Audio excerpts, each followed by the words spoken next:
just dropped the mooring at Conwy for the last time this season. It's Thursday the 1st of October. We are going across into the Straits for the night and being hauled down to Dickies tomorrow lunchtime. However, today the coronavirus lockdown comes into place at 6 PM this evening in the county of Conwy. So I suppose technically we're okay at the moment. Gwynedd and Anglesey aren't in lockdown, so again I suppose we're okay, but we'll be making our way back home on the bus tomorrow, so I don't think it's a problem. But at least we'll be out for the winter, and hopefully when the lockdown eases we can get back to Dickies and get the winter programme of works underway. So there we go.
As the moon rose over the North Wales mainland, so did the wind speed.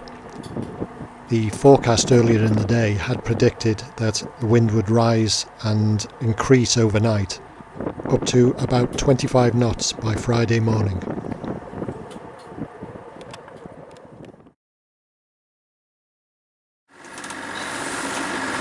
Well, it's blowing old boots out here today. It's well over 20 knots. Get up to 25 knots in your face coming down these straights here. We're just about to turn into Dickies, and be glad when we get in.